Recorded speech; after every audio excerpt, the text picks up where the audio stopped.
የምርጫ ካርድ መውሰድ ይበጀናል ያልነው በድምጻችን ለመምረጥ ያግዘናል ብለዋል የአዲስ አበባ ከተማ ነዋሪዎች። ለዚህም የካቲት 28 ቀን ጀምሮ እየተካሄደ በሚገኘው የመራጮች ምዝገባ የመራጭነት ካርድን ማግኘታቸው ነግረውናል። የመራጮች ምዝገባ ሊጠናቀቅ ዋዜማው ላይ ሆነን የምዝገባ እንቅስቃሴው ምን ይመስላል ስንል ቅኝት አድርገናል። ቅኝት ያደረገችው ባልደረባችን ሄብሮን ዋልታው ናት። ተጨማሪ መረጃዎች ልታጋራን በቀጥታ መስመራችን ላይ አግኝተናታል። ሄብሮን፣ የት አካባቢ ቅኝት አደረግሽ? የምርጫ ጣቢያዎቹ ድባብ ምን ይመስላል? የምርጫ ካርድ የወሰዱ ዜጎችስ ምን አሉሽ? አመሰግናለሁ ኃይለ ኢየሱስ። እንግዲህ ኢትዮጵያ ሰባተኛውን ጠቅላላ ምርጫ ለማካሄድ ሽርጉዳን ከጀመረች ሰነባብታለች። በዚህ መሰረት እንግዲህ ዜጎች ይበጀኛል፣ ይጠቅመኛል፣ ያስተዳድረኛል የሚሉትን የፖለቲካ ፓርቲ መምረጥ የሚያስችላቸውን የመራጭነት ካርድ ለመውሰድም እንግዲህ በተለያዩ አማራጮች እየተመዘገቡ ነው የሚገኙት። በተለይ ደግሞ የኢትዮጵያ ብሔራዊ ምርጫ ቦርድ 3 አማራጮችን ነው መራጮች እንዲመዘግቡ ያስቀመጠው። ከነዚህ አማራጮች መካከል እንግዲህ ምርጫ የተሰኘው ሞባይል መተግበሪያ አንደኛው ነው። ሁሉም ባለበት ሆኖ በሚመቸው ጊዜ በመዳፉ ሆኖ ምርጫን መመዝገብ የሚያስችል ነው። ሌላኛው ደግሞ በአቅራቢያው ባለ የምርጫ ጣቢያ በመሄድ በዲጂታል አማራጭና በተለያዩ የወረቀት አማራጮች እንዲመዘገብ የሚያስችል ነው። እኛም እንግዲህ የመራጮች ምዝገባ ከየካቲት 28 ጀምሮ ዛሬ ዋዜማው ላይ ተገኝተን ምዝገባው ምን ይመስላል እንቅስቃሴውስ የሚለውን ለመቃኘት ለመመልከት ሞክረን ነበረ። በመዲናችን አዲስ አበባ በሚገኙ የተለያዩ የምርጫ ጣቢያዎች በመገኘት እንግዲህ እንቅስቃሴው እንዴት ነው የህዝብ ውስጥ ተሳትፎ የሚለውን ተመዝጋቢዎችንና የምርጫ አስፈጻሚዎችን መዝጋቢዎችን ለማናገር ሞክረን ነበረ። በቅኝታችን መሰረትም እንግዲህ የምርጫ ምዝገባ የሚጠናቀቀው በነገው ዕለት ነው። አንድ ቀን ነው የቀረው።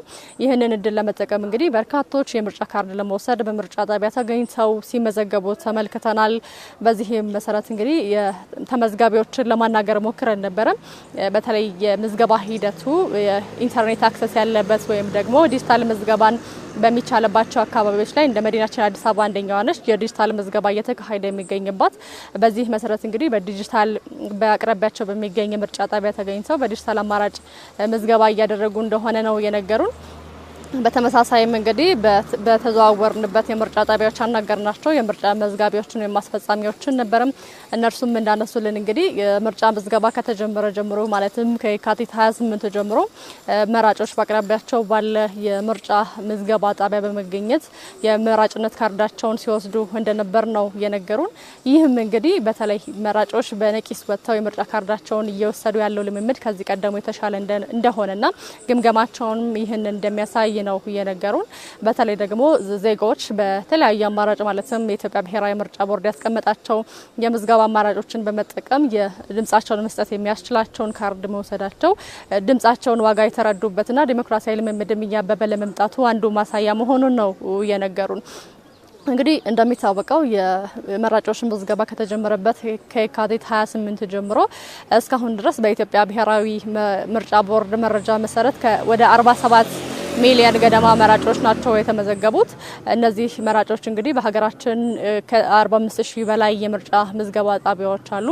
በእነዚህ 45,000 የምዝገባ ጣቢያዎች ደግሞ 17,000 ያህሉ የዲጂታል አማራጭ ወይም ደግሞ የዲጂታል ምዝገባ የሚካሄድባቸው ናቸው። በእነዚህም እንግዲህ የዲጂታል አማራጭ በሚጠቀሙባቸው አካባቢዎች ላይ ዜጎች በቀልጣፋ ሁኔታ አገልግሎትን እንዲያገኙ የመራጭነት ካርድንም እንዲያገኙ እንዳገዛቸው ነው ያነሱልን። በተለኛ በተዘዋወርንባቸው በመዲናችን አዲስ አበባ ባሉ እነዚህ የምርጫ ጣቢያዎች ላይ የዲጂታል አገልግሎት ነው የሚሰጠው። የዲጂታል ምዝገባ አገልግሎት ተማሪዎችን ተመልክተናል። አዛውንት፣ በእድሜ የገፉ ተመዝጋቢዎችን እንዲሁም ወጣቶችን ተመልክተን ነበረ። እነሱም በገለጹልን መሰረት እንግዲህ አገልግሎቱ በቀልጣፋ ሁኔታ እየተካሄደ እንደሚገኝ ነው ያነሱልን። በተለይ ደግሞ ከዚህ ቀደም በምርጫ ምዝገባ ተሳትፎ የነበሩ ልምዳቸውን እንዳጋሩን ከሆነ ከዚህ ቀደም የዲጂታል ምዝገባ አማራጭ ባለመኖሩ ጊዜን ከማባከን አኳያ እንዲሁ ተጽዕኖ እንደነበረ ነው ያነሱልን። አሁን ግን ይህንን ችግር ከመቅረፍ ረገድ በዲጂታል አማራጭ እየተደረገ የሚገኘው የመራጮች ምዝገባ በሚመቻቸው ሰዓት መራጮች መጥተው ተመዝግበው ድምጻቸውን መስጠት የሚችሉበትን የመራጭነት ካርድ እንዲያገኙ እድል እንደሰጣቸው ነው የነገሩን። ይህም እንግዲህ ኢትዮጵያ በተለይ ሁሉም ዜጎች የህገ መንግስታዊ መብታቸውን የሆነውን የመምረጥ መብታቸውን እንዲጠቀሙና የድምጻቸውንም ዋጋ እንዲያገኙ ወይም ደግሞ እድሉ እንዲያገኙ ከማድረግ አኳያ ትልቅ አስተዋጽኦ ፈጥሮልናል ሲሉ ነው የነገሩን። እንግዲህ ቀደም ብዬ እንዳነሳሁት ዛሬ የምንገኘው የመራጮች ምዝገባ ሊጠናቀቅ አንድ ቀን በቀረው በዋዜማው እለት ነው። በዚህ ዕለትም እንግዲህ በርካታ መራጮች ናቸው የሚገኙት። መራጮችም በተለይ ያልተመዘገቡ መራጮችን በአቅራቢያቸው በሚገኙ የምርጫ ጣቢያዎች እንዲሁም ደግሞ በዲጂታል አማራጭ ማለትም በምርጫ መተግበሪያ አማካኝነት የድምጽ መስጠት የሚያስችላቸውን ካርድ እንዲወስዱ ጥሪ አቅርበዋል ማለት ነው። በእኔ በኩል ኃይለ ኢየሱስ ቅኝት ያደረኩባቸው ምርጫ ጣቢያዎች ይህን ይመስል ነበረ።